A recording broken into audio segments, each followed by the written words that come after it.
ॐ अज्ञानतिमिरान्धस्य ज्ञानाञ्जनशलाकया चक्षुरुन्मीलितं येन तस्मै श्रीगुरवे नमः। नमो विष्णुपादाय कृष्णप्रेष्ठाय भूतले श्रीमते भक्तिवेदान्तस्वामिनिति नामिने। नमस्ते सारस्वते देवे गौरवाणी प्रचारिणे निर्विशेषशून्यवादी पाश्चात्यदेशतारिणे। मुखं करोति वाचालं पङ्गुं लङ्घयते गिरिं यत्कृपातमहं वन्दे श्रीगुरुं दीनतारिणं परमानन्दमाधवं श्रीचैतन्येश्वरम्। आराध्यो भगवान् ब्रजेशतनयस्तद्धाम वृन्दावनं रम्या काजिदुपासना व्रजवधूवर्गेण या कल्पितः। श्रीमद्भागवतं प्रमाणममलं प्रेमां पुमार्थो महान् श्रीचैतन्यमहाप्रभोर्मतमिदं तत्रादराणा न परः। हरे कृष्ण। सभी भक्तों का स्वागत है आज के इस प्रातःकालीन जूम मंदिर के जपा टॉक के लिए। और जैसे श्रीमान पद्माली प्रो वर्णन कर ही रहे थे कि कल से एक विशेष उत्सव जो श्री वृंदावन धाम में प्रारंभ हो रहा है उसके हम साक्षी बनेंगे। और इतना महत्वपूर्ण उत्सव और विशेष रूप से परम पूज्य लोकनाथ स्वामी महाराज जी के शिष्यों के लिए वही दिन, वही स्थान। 50 वर्ष पहले तो हम नहीं थे, हमारा उतना सौभाग्य नहीं था कि हम 50 वर्ष पहले श्रील प्रभुपाद जी के सानिध्य में कृष्ण बलराम मंदिर में पहुंच पाए। मगर 50 वर्ष के उपरांत हमारा सौभाग्य है कि हम पुनः वही स्थान, वही तिथि, वही तारीख, वही मंदिर और महाराज जी के सानिध्य में। आप में से कई सारे भक्तों को याद होगा कि 2022 में हमने श्री गिरिराज गोवर्धन के तलहटी में महाराज जी का 50वां हरि नाम दीक्षा का महोत्सव, सुवर्ण महोत्सवी अवसर हमने मनाया था। और उस समय भी कई सारे भक्तों ने एहसास किया कि श्रील प्रभुपाद जी के समय में तो हम दुर्भाग्यवश नहीं थे, मगर ऐसे प्रतीत हो रहा था कि 50 वर्ष पहले हम पहुंच चुके हैं। घड़ी या काल रुक चुका है और हम पहले 50 वर्ष पूर्व हम पहुंच चुके हैं। और उस समय जो भी भक्त वहां पर उपस्थित थे, हमारा सौभाग्य था कि 50 साल बाद ऑलमोस्ट श्रील प्रभुपाद जी ने इच्छा व्यक्त की थी 1977 अक्टूबर में कि मुझे बैलगाड़ी में गिरिराज जी की परिक्रमा करनी है।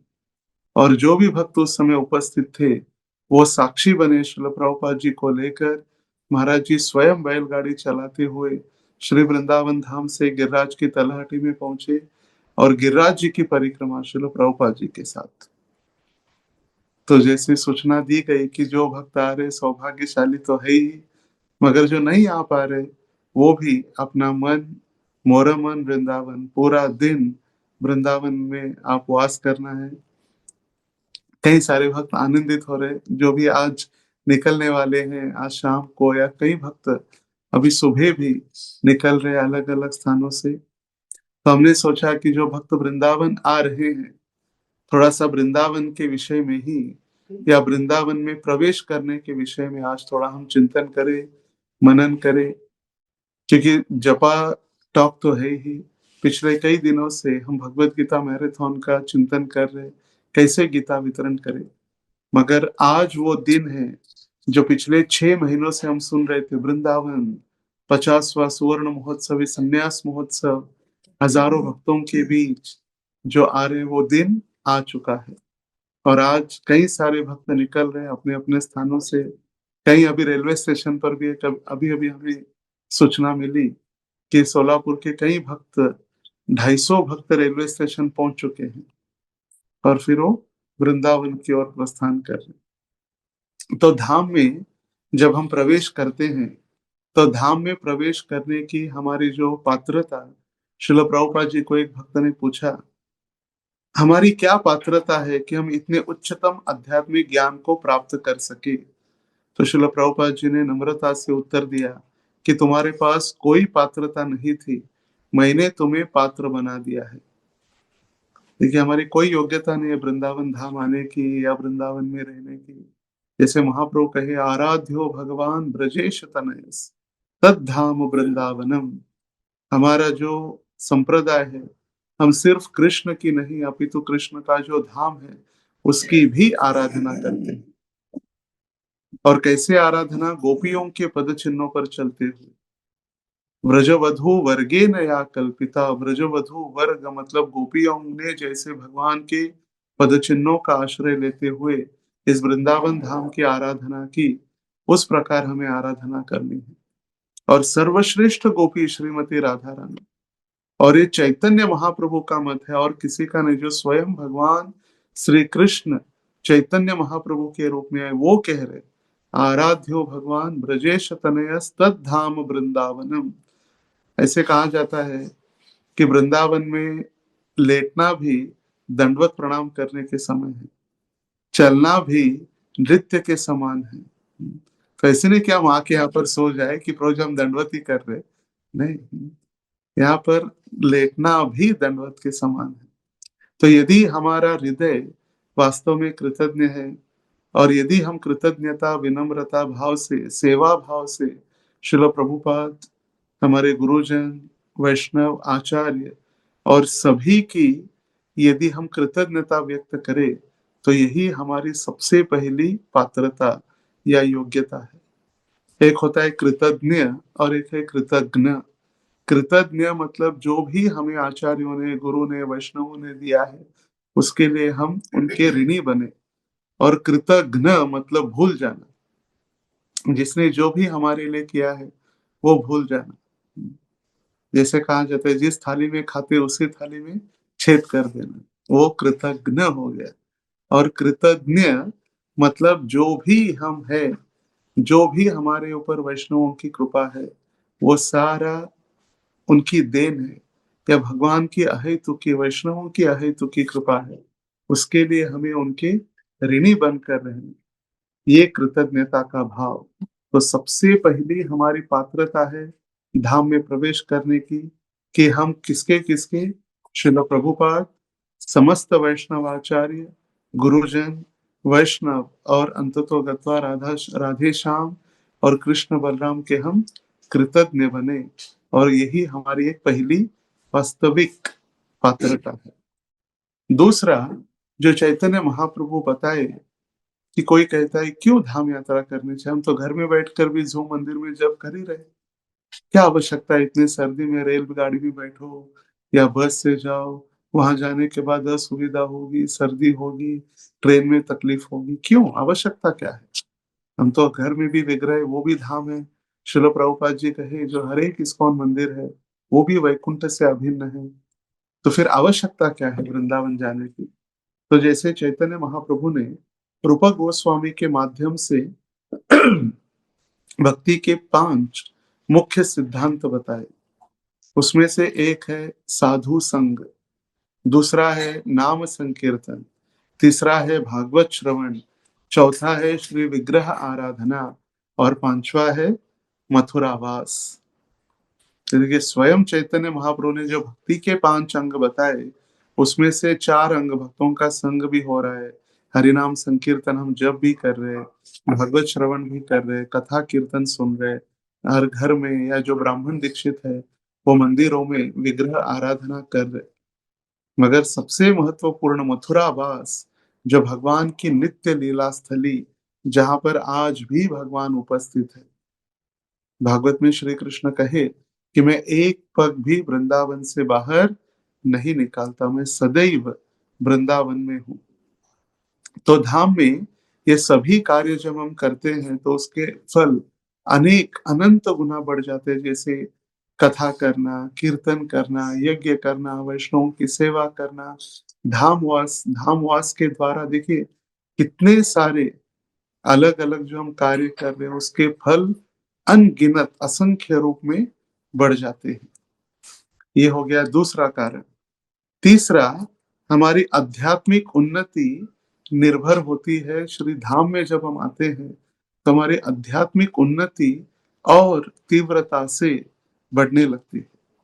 जैसे भगवान कहे ये यथा माम प्रपद्यन्ते ताम तथैव भजाम्यहम्। हमारी प्रगति हमारी मनोवृत्ति और प्रामाणिकता के ऊपर निर्भर है।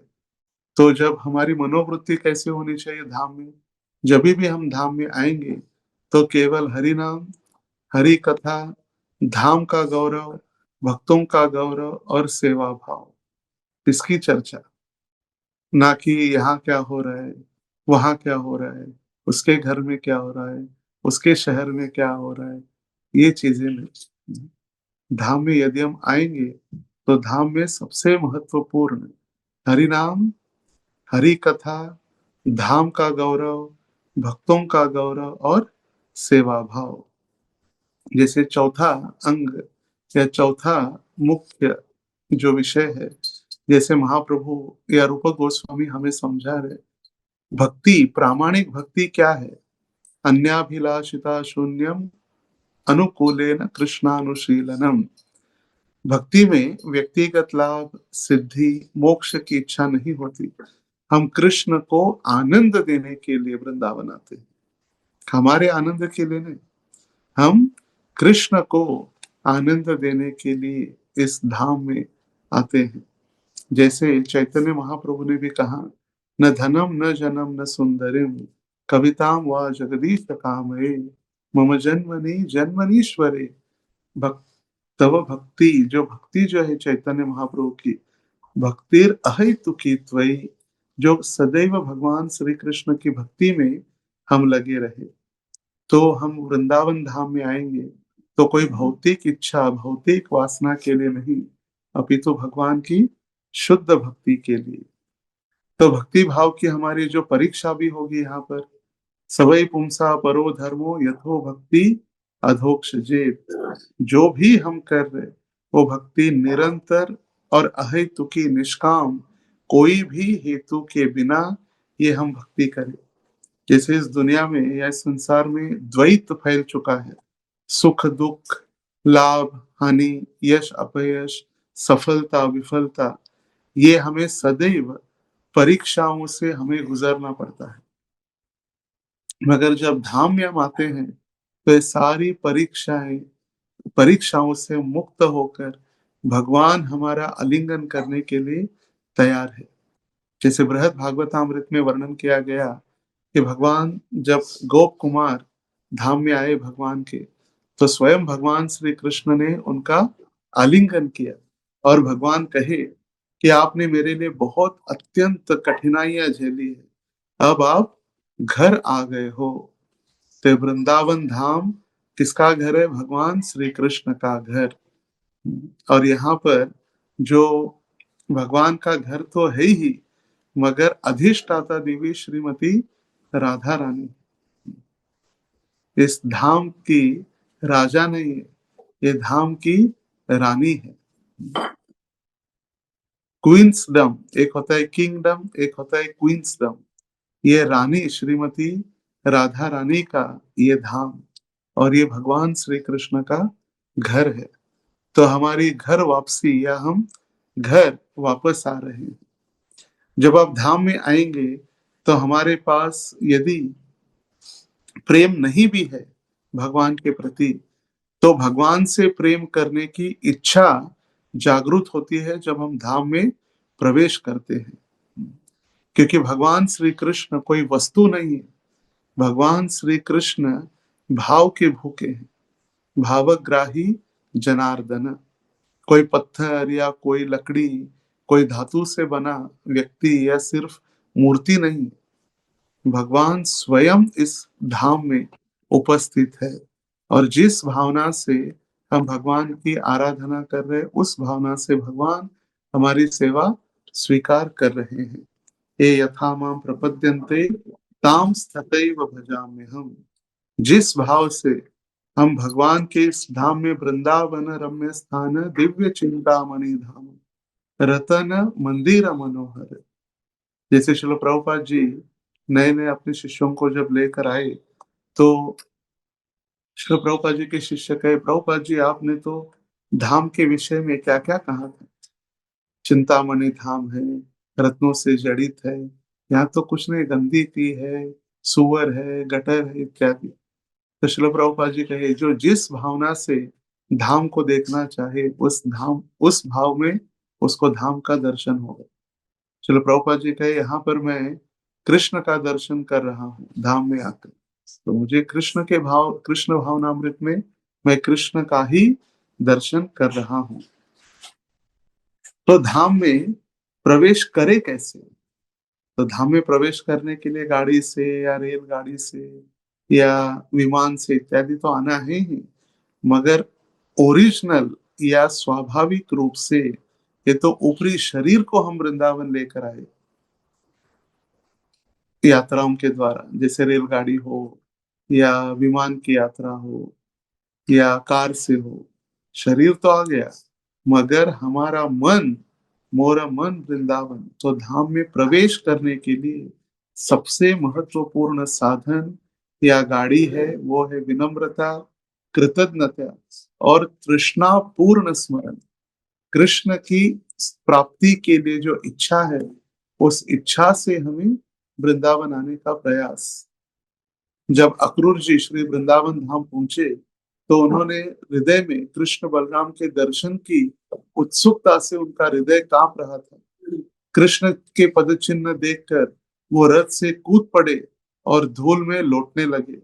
ये कोई कृत्रिम या नौटंकी नहीं कर रहे थे, ये स्वाभाविक उनका कृष्ण और बलराम के प्रति प्रेम।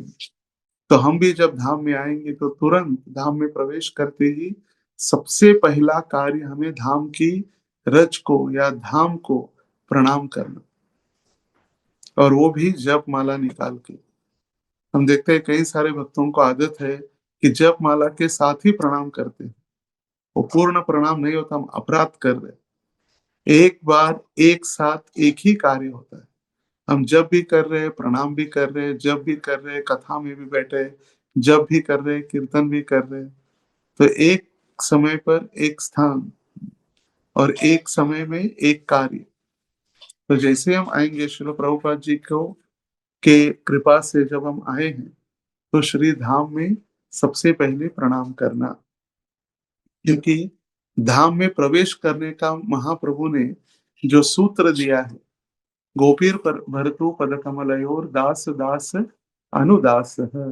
दासानुदास ही हमारी एक योग्यता, धाम में आने के बाद या धाम में आने से हम खुद को दासानुदास बनकर कृष्ण और कृष्ण के जो दास है उनके दास, या धाम में रहने वाले वैष्णव है, धाम में निवासी साधु है, धाम के निवासी धामवासी है, ब्रजजन है, उनके लिए प्रणाम।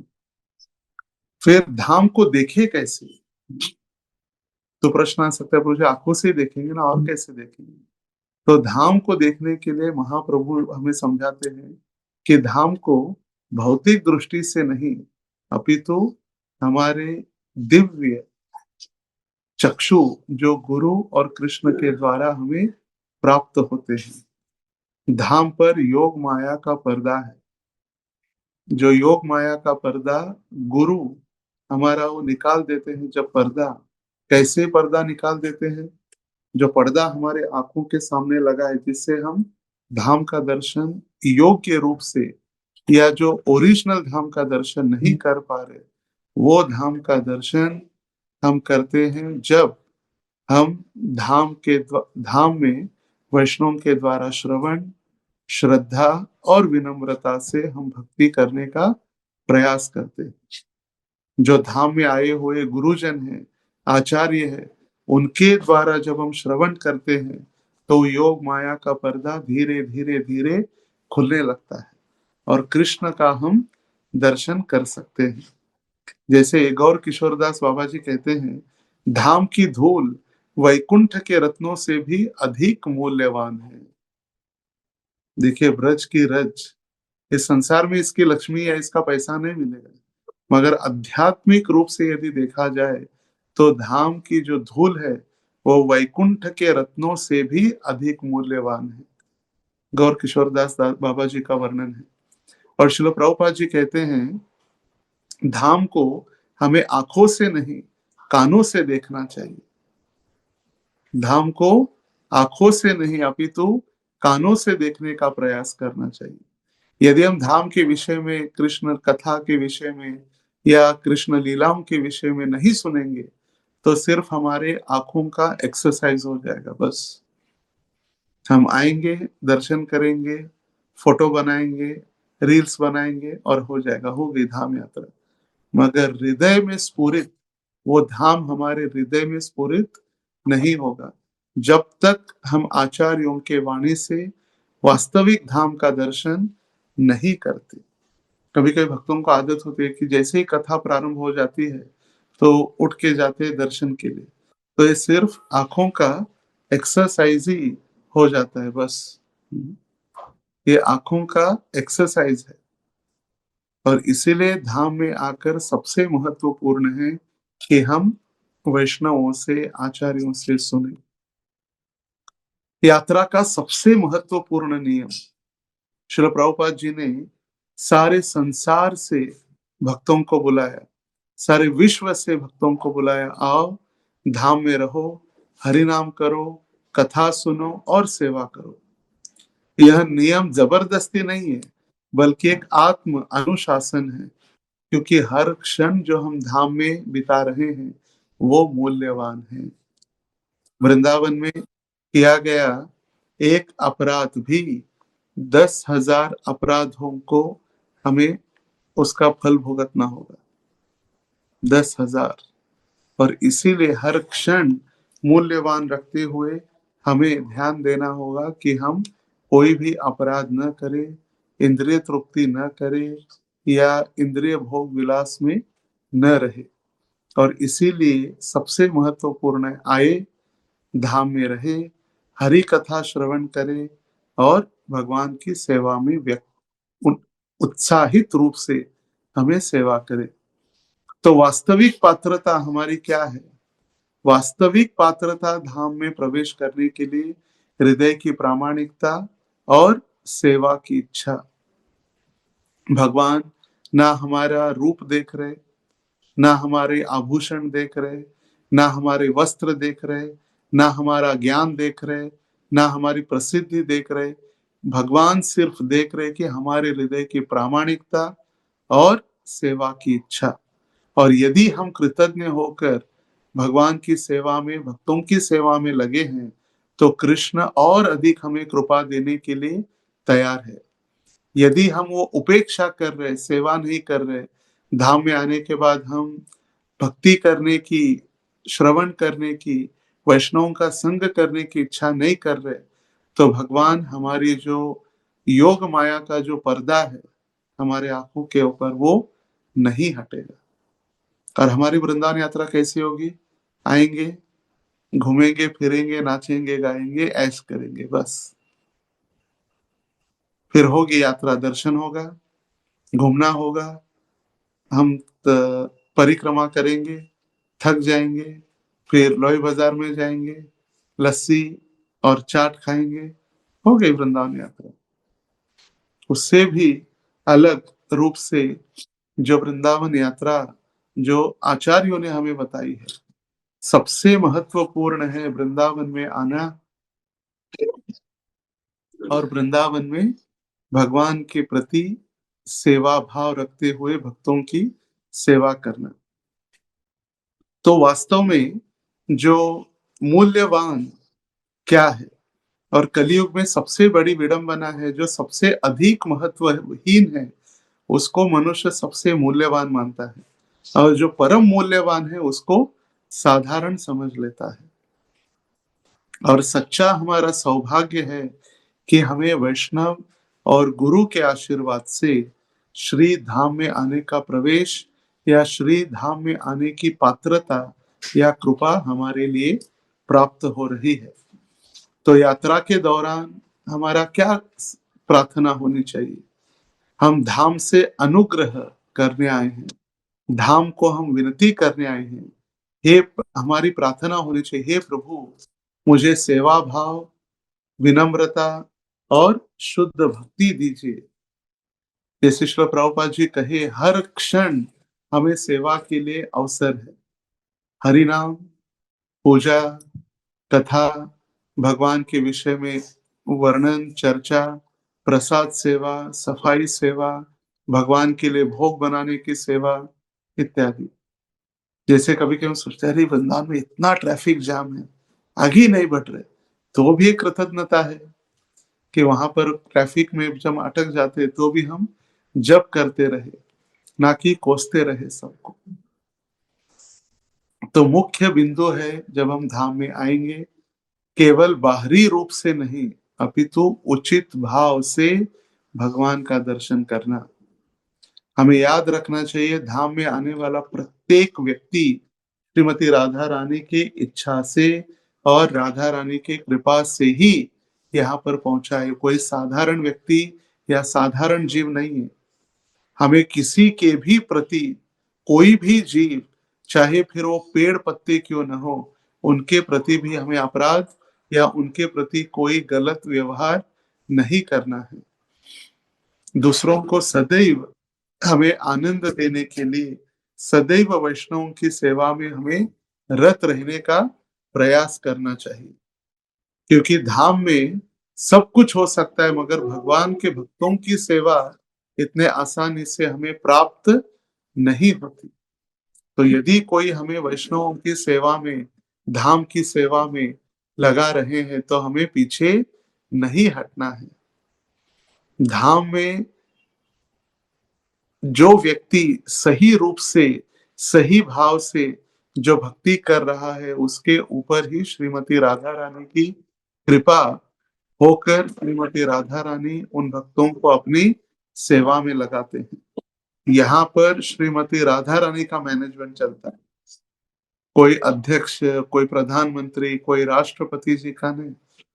वृंदावन धाम श्रीमती राधा रानी का है और श्रीमती राधा रानी के आंतरिक इच्छा से, सिर्फ राधा रानी के आदेश से ही हमें सेवा प्राप्त होती है। तो हमें ध्यान देना होगा, जब भी हमें कोई सेवा प्राप्त हो तो हमें उत्साह के साथ उस सेवा को निभाने के लिए, कोई भी सेवा हो, चाहे प्रसाद बनाने के लिए हो या प्रसाद भक्तों को वितरण करने के लिए हो, उत्साह के साथ हम आदान प्रदान करें। जैसे रूप गोस्वामी कहे, ददाति प्रतिगृह्णाति गुह्यम आख्याति पृच्छति भुंक्ते भोजायते चैव षड्विधम प्रीति लक्षणम। तो भक्तों के साथ जो प्रेम के आदान प्रदान बढ़ाने का ये एक सु अवसर है। हम तो सीमित भक्तों के साथ एक स्थान या एक शहर में रहते हैं, मगर अभी हमारा सौभाग्य, हजारों भक्त अलग अलग स्थानों से हमारे गुरु भाई गुरु बहन आ रहे, तो सबकी पहचान, सबकी सेवा करने का एक सु अवसर। और सबसे प्रसन्न कब होते हैं वैष्णव? जब हम उनको अच्छे से प्रसाद खिलाते हैं, प्रेम से जब हम उनको खिलाएंगे तो वो प्रसन्न होंगे, और जब वैष्णव प्रसन्न होंगे तब श्रीमती राधा रानी की कृपा निश्चित रूप से हमें प्राप्त होगी। तो किसी भी वैष्णव को, धामवासी को साधारण न समझते हुए, वे सारे धामवासी महान भक्त है। एक है वृंदावन वासी या ब्रजवासी के चार प्रकार के कैटेगरी है।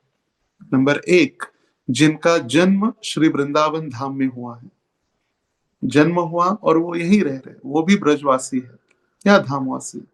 दूसरे, जिनका जन्म वृंदावन में नहीं है, मगर दूसरे शहरों से, दूसरे गांव से वो वृंदावन धाम में आकर रहने लगे, यहीं पर सेवा और यहीं पर अपना जीवन बिता रहे हैं, वो दूसरे प्रकार के ब्रजवासी है।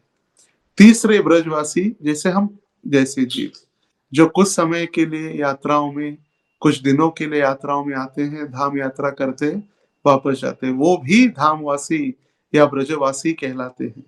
और चौथा प्रकार है, जो भक्त जो धाम में नहीं आए हैं, मगर उनका मन सदैव धाम और कृष्ण का चिंतन कर रहा है, वृंदावन की ओर जाने के लिए जिनका मन लालायित है, वो चौथे प्रकार के ब्रजवासी या धामवासी, भले वो आए नहीं है, मगर जिनका मन वृंदावन है। जैसे महाप्रभु कहे, मोर मन वृंदावन, भजन करने की लालसा जिनके हृदय में है धाम में रहकर, वे। तो ये चार प्रकार के ब्रजवासी। तो इसीलिए कोई भी भक्त क्यों ना, ऐसे नहीं कि सिर्फ वृंदावन में जन्म लिए हैं या वृंदावन में रहने वाले वही ब्रजवासी, नहीं, जो वृंदावन में कुछ समय के लिए भी आ रहे, दर्शन के लिए भी आ रहे, कुछ समय बाद वापस भी चले जाएंगे, इनको भी ब्रजवासी कैटेगरी में ही हमें गिनना चाहिए।